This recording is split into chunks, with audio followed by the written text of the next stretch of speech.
Bonjour! Linux! Je pense qu'en 2021, la plupart des gens qui utilisent un ordinateur connaissent ce mot. Et je pense même qu'une bonne partie de ces gens-là ont une idée bien précise de ce qu'est Linux et pensent que ça ressemble à ça.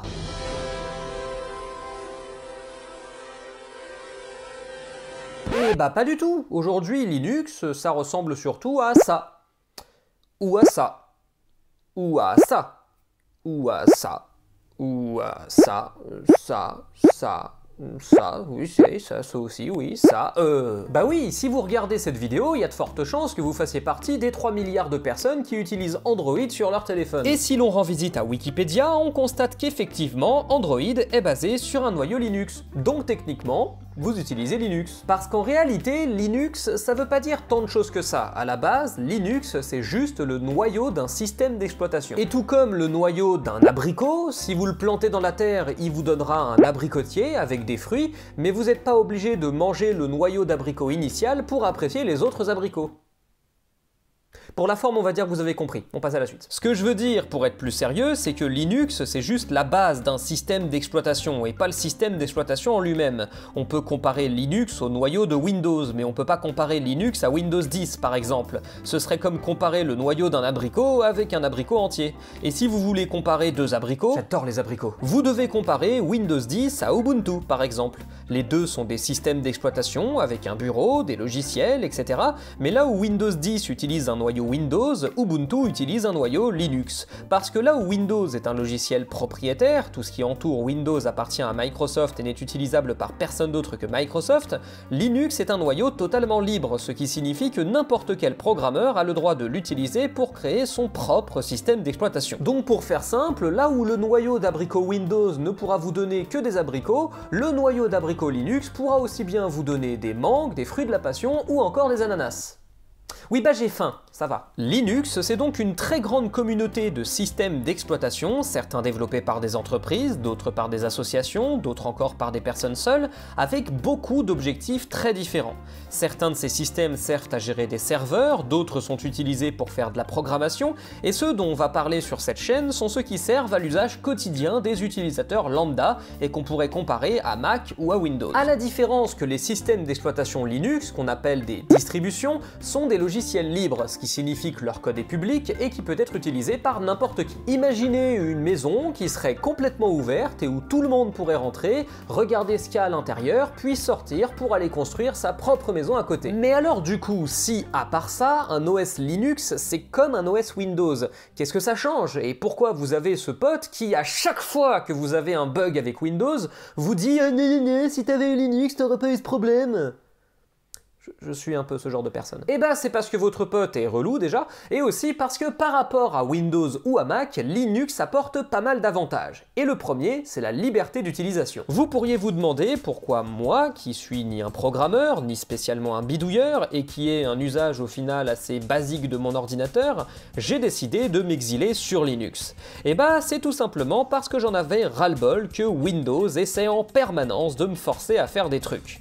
À chaque mise à jour de Windows, je voyais un Microsoft Edge popper dans ma barre des tâches. Même si on définissait un autre navigateur comme Chrome ou Firefox par défaut, certaines fenêtres continuaient de s'ouvrir avec Edge. Et d'ailleurs, j'ai jamais réussi à désinstaller Internet Explorer quand bien même il servait plus à rien sous Windows 10. Une distribution Linux ne vous oblige à rien. Même l'environnement de bureau est optionnel. Si par exemple vous n'aimez pas celui d'Ubuntu, vous pouvez opter pour une autre version, Kubuntu, ou encore Xubuntu, Lubuntu, Ubuntu Mate, Ubuntu XFCE, c'est la même chose sous le capot. Il existe même une distribution Linux, Zorin OS, spécialement conçue pour les nouveaux utilisateurs et qui vous permet de changer d'environnement de bureau en temps réel en optant pour une version Windows XP, une version Windows 10, Windows 11, macOS, Ubuntu ou même la version spécifique à Zorin OS. Vous faites ce que vous voulez. Pour vous donner une idée de jusqu'où vous pouvez aller, l'un des environnements de bureau les plus connus de Linux, KDE, a comme credo que vous pouvez littéralement le customiser autant que vous voulez. Et du coup, des personnes se sont amusées à créer des copies carbone de Windows et de Mac à l'intérieur de Linux. Ces deux captures d'écran ne viennent ni de Windows 10 ni de macOS. Les deux sont issus de Linux. Et à ma connaissance, aucune distribution Linux ne vous oblige à utiliser ces produits en vous faisant comprendre que ça marchera pas si vous le faites pas.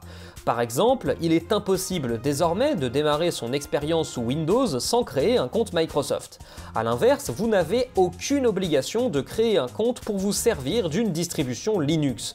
Une fois l'OS installé et l'ordinateur allumé, si vous avez directement acheté l'ordinateur avec Linux dedans, parce que oui, c'est possible, mais on y reviendra, bah il fonctionne et aucune application ne vous est inaccessible. Et ça, c'est une super transition pour parler des applications. Si vous utilisez Windows, quand vous voulez télécharger un logiciel, vous avez l'habitude d'aller sur le site officiel du logiciel, de télécharger un fichier .exe, de l'ouvrir, de suivre les étapes de l'installateur, de faire attention à ce qu'il vous installe pas un programme pourrave et que vous n'avez pas demandé en même temps, c'est du vécu, et ensuite, c'est parti, vous pouvez l'utiliser en espérant ne pas avoir chopé de virus informatique au passage.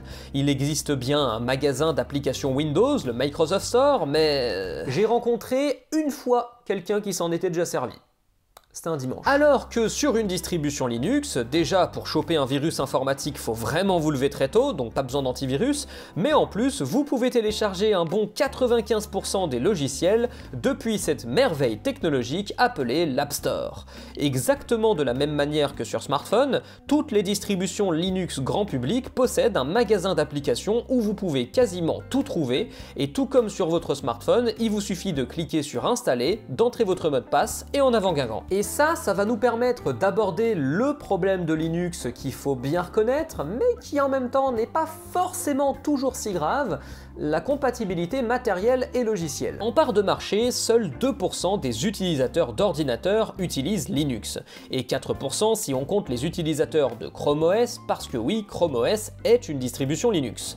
Et si ce chiffre représente des dizaines de millions de personnes, évidemment, il pèse pas bien lourd face aux milliards d'utilisateurs de Windows et même de Mac. Donc même si beaucoup d'entreprises jouent au jeu, il y en a aussi qui prennent pas la peine de rendre leur logiciel ou leurs drivers compatibles avec Linux.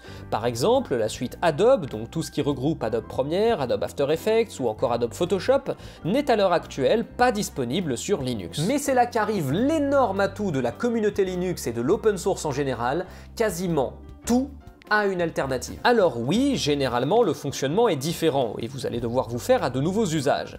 Mais à moins d'avoir une utilisation très poussée ou très spécifique des logiciels propriétaires de votre ordinateur, vous n'aurez pas de grandes difficultés à remplacer Photoshop par GIMP, After Effects par Natron ou encore Premiere par Kdenlive. Et contrairement aux versions d'Adobe, ces logiciels-là sont totalement gratuits. D'ailleurs, comme je sais qu'un argument qui revient souvent même parmi les utilisateurs de Windows, c'est que Linux ne serait pas fait pour les jeux vidéo, sachez que grâce à des logiciels comme Proton ou Lutris, et en grande partie aux efforts de Valve, le créateur de Steam, la majorité des jeux Windows, AAA inclus, sont jouables sur Linux avec des performances équivalentes. Et au cas où ça risquerait de marcher moins bien, vous avez toujours la carte du Live USB. En effet, si vous ne passez pas par la case « Acheter un ordinateur avec Linux tout près dedans », mais que vous décidez de l'installer directement sur votre ordinateur actuel, vous allez mettre l'installateur sur une clé USB, puis redémarrer l'ordinateur sur cette même clé. Le démarrage va alors vous amener sur une version d'essai de votre distribution Linux, sur laquelle vous pouvez vérifier que tout votre matériel fonctionne comme il faut, que vous arrivez à trouver les bons logiciels et à les utiliser, et ce aussi longtemps que vous voulez, avant d'effectivement franchir le pas et démarrer l'installation.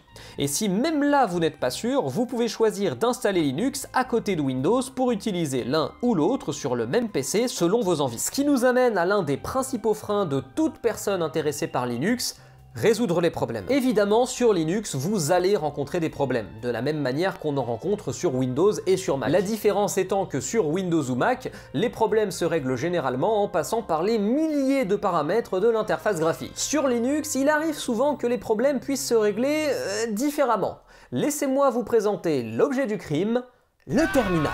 Alors déjà on va casser un mythe, le terminal n'est pas spécifique à Linux, vous pouvez tout à fait l'utiliser sur Windows aussi. Utiliser le terminal, c'est un peu comme ouvrir le capot d'une voiture pour resserrer un boulon à l'intérieur, et c'est vrai que pour une bonne partie des problèmes qu'on rencontre sur Linux, la solution peut commencer par ouvrir le terminal, puis... Mais contrairement à ce que vous êtes en train de penser, et en même temps vous pensez tellement fort que je vous entends à travers l'écran, vous n'aurez jamais l'obligation d'apprendre la moindre ligne de commande en mode informaticien pour résoudre vos problèmes sur Linux. En réalité, l'utilisation du fameux terminal, elle se résume à ça.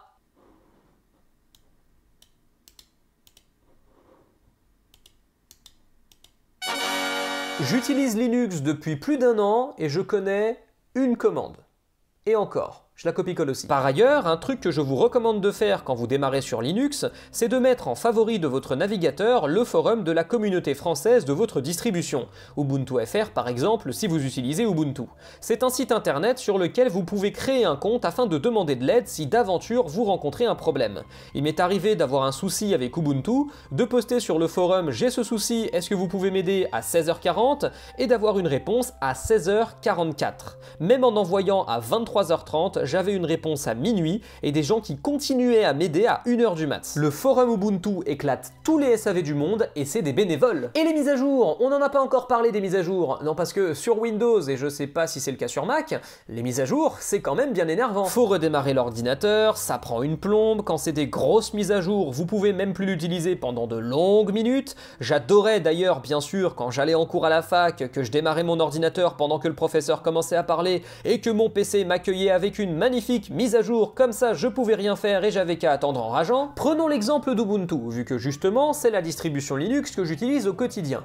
Une mise à jour sur Ubuntu prend littéralement 20 secondes de votre vie. Vous allez avoir un petit pop-up vous disant que des mises à jour sont prêtes à installer, vous les installez, ça prend 1 minute, vous cliquez sur redémarrer plus tard, comme ça vous continuez ce que vous faites, et c'est tout. Même lors du prochain démarrage, vous n'en entendrez pas parler, ça se fera tout seul et vous n'aurez aucun temps d'attente. En tout cas, moi, j'en ai jamais eu. Et enfin, s'il y a un argument beaucoup utilisé en faveur des distributions Linux, et à raison selon moi, c'est la protection de vos données personnelles. Alors, je tiens à mettre un holà ici, Linux ne vient pas par défaut avec la protection de vos données personnelles. Comme je l'ai dit plus haut, Chrome OS, le système d'exploitation développé par Google, est techniquement une distribution Linux. Et pourtant, on sait que Google est un petit spécialiste de la collecte des données personnelles de ses utilisateurs et pas de manière toujours très légale. Si initialement cette collecte de données sert juste pour Google à améliorer ses services et à vous proposer des publicités personnalisées, ce qui est déjà débattable vu que ça pousse à la consommation déraisonnable, mais bon on va pas épiloguer là-dessus, elle pose depuis quelques années de nombreuses questions éthiques puisque si une entreprise privée est capable de connaître votre identité, vos habitudes de vie, les lieux que vous fréquentez ou encore vos opinions politiques, elle est tout à fait capable de transmettre ces données à un État qui basculerait dans un régime autoritaire. Et je n'invente rien, c'est déjà ce qui se passe en Chine. La très large majorité des distributions Linux, notamment Ubuntu, Mint, KDE et bien d'autres, sont totalement respectueuses de vos données personnelles. C'est logique, elles sont bien souvent développées par ou avec l'appui d'une communauté de bénévoles, et leur code est entièrement libre, ce qui signifie que n'importe qui peut voir tout ce qu'il y a dedans.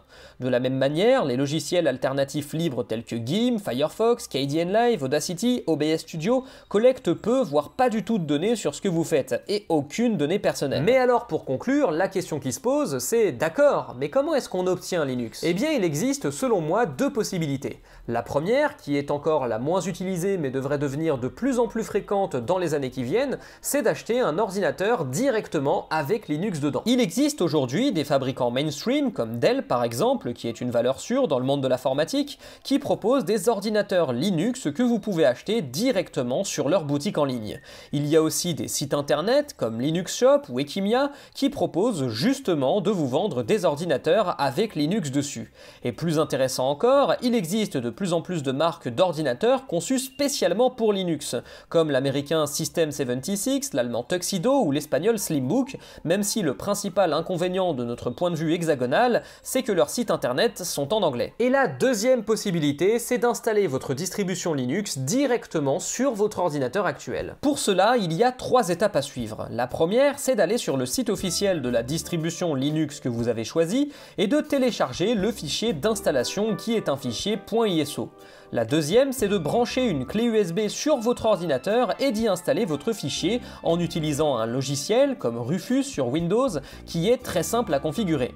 La troisième, c'est d'aller dans le BIOS de votre ordinateur, en général la touche pour le faire est indiquée au démarrage ou sur le site du constructeur, ou plus simplement, si vous êtes sur Windows, d'aller dans les options de démarrage avancé que vous pouvez aller chercher directement dans le menu démarrer et de lancer votre ordinateur sur la clé USB. Mais non, espèce de débile, pas comme ça! Ça va vous amener sur cette fameuse version d'essai de la distribution Linux qui vous permet de triturer tout ce que vous voulez sans crainte de tout casser, justement pour vous assurer que ça marche avant de lancer l'installation proprement dite. Aujourd'hui, c'est vrai que Linux a la réputation d'être surtout utilisé par les gens qui s'y connaissent en informatique, et aussi par leurs proches qu'ils ont réussi à convertir de force. Mais c'est quelque chose qui pourrait être amené à changer. Aujourd'hui, les bureaux Linux sont largement en mesure de concurrencer les bureaux Windows et Mac, et la raison pour laquelle on utilise encore assez peu Linux, c'est probablement que le grand public n'a jamais eu vraiment besoin d'installer un OS sur son ordinateur. Et c'est justement pour ça qu'il est aujourd'hui de plus en plus facile de se procurer un ordinateur avec Linux préinstallé,